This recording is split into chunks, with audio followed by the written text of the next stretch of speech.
Alright, shalom, TikTok and YouTube. So in this video, what I want to cover is the holy days.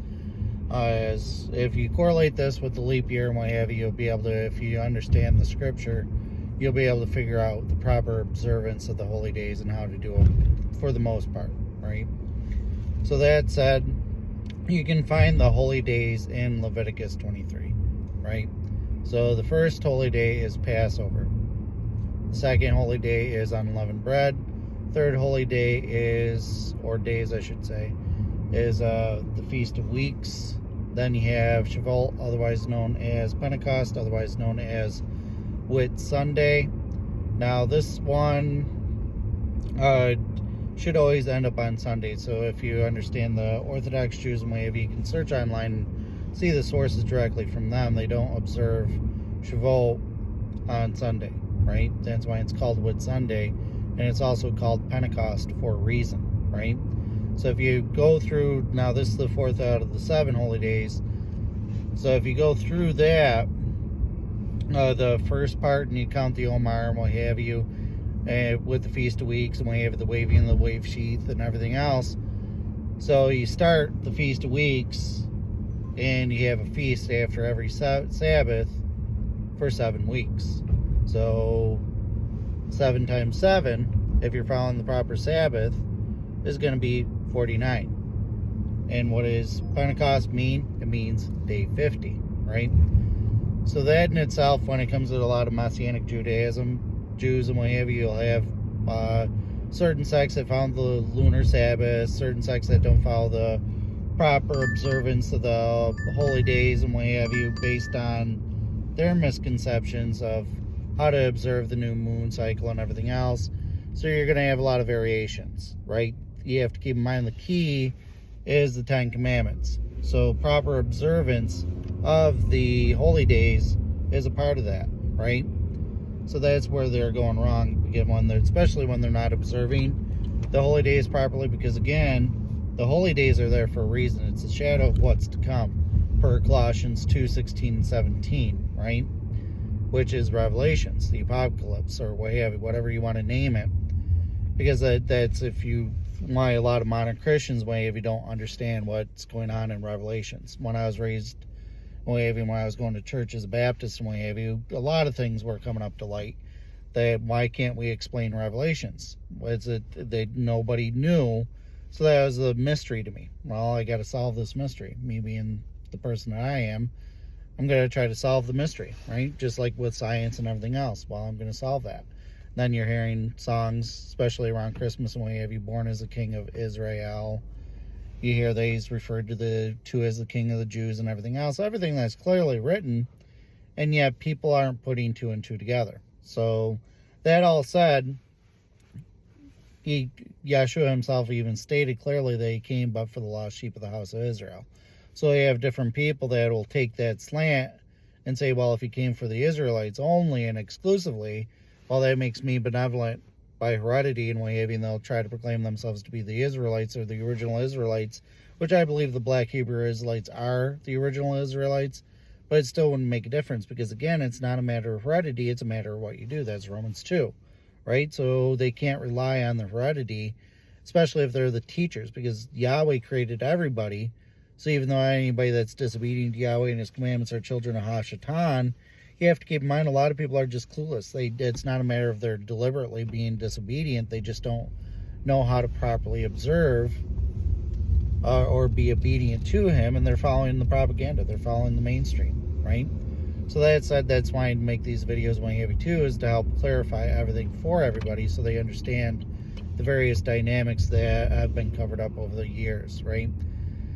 So if you watch the earlier video where when it comes to the biblical leap year that I made, then you'll understand that the Emperor Constantine changed the Sabbath to Sunday, a literal day to worship the sun, which he took from the Egyptians, who took it from the Babylonians. And if you go to my YouTube and you go to my website too, I'm going to have it all broken down for everybody. So you can see the sources, you can see everything, all well documented and substantiated to where it's undeniable fact. It's not just my opinion on the matter. It's literal, undeniable fact. That's what I focus in on, because to do otherwise is bearing false witness. So if I think something is this way, I'll tell you I think something is this way, versus I know that it's this way and I'm forcing you to conform to my mentality. I won't do that. If I don't know for sure, then I'll give you a leadway to have a conversation with me, right? That's how things should be, because you're focused in on the truth. It's not a matter of being prideful. So that's why that's the main problem with the modern church and the church historically, is people became prideful about their ethnicity, about this or their knowledge, and because they're so prideful and ignorant in essence to reality, no different than evolution theorists and Big Bang theorists are, because you can show them proof clearly directly in front of their eyes and they won't see it because they're blind, right? What did Yeshua do? He helped lead the blind, make the blind to see, right? So there's a lot of symbolism that's there, but there's also a lot of things that aren't truly symbolic. That's where the Catholics will go wrong and say, well, it's mostly symbolic, or it's primarily symbolic, like my ex-girlfriend was Catholic and what have you. Went to Cornell University, very big into Latin and everything else, which a lot of science and law and what have you is all about the Latin terminology. But to me, I don't care if you use Latin or not, but just because you use Latin, the linguistics, it's the Bible wasn't originally written in Latin and what have you, and I can go through and slap around the Pope anyway. So he might be an expert in Latin, but he's still a moron when it comes to the Bible, right? So I don't rely on the clergy, modern clergy, the Catholic or Protestants alike, because again, a lot of times, I won't say I blame them directly. It's a matter of they're following the propaganda, they're following the mainstream. They went to college and they were taught theology, right? And then you have the Freemasons and their agenda and everything else that are trying to keep it under the rug. So you look at a lot of laws in Miami, right? So carrying on, because I have to stop here and I want to keep the video short, but that helps elaborate a little bit more clearly why the calendar is principled, that you want to follow those principles. Rosh Hashanah is the fifth of those holy days, right? First day of the seventh month per Leviticus 23, and yet you'll have certain sects of the Orthodox Jews that'll proclaim that to be the new year, right? So they don't follow the true biblical calendar, and their year isn't the proper year, right? So I forget what they call it currently, what the current year for them is, but that's not the yearly cycle. And the importance of that is because there's also, with the holy days, which I'll get to in a minute, well, I'll finish them off right here real quick. So after Rosh Hashanah, you have the Day of Atonement, which is Judgment Day, in other words. And then you have Shavuot, aka Feast of Booths, aka Feast of Tabernacles, right?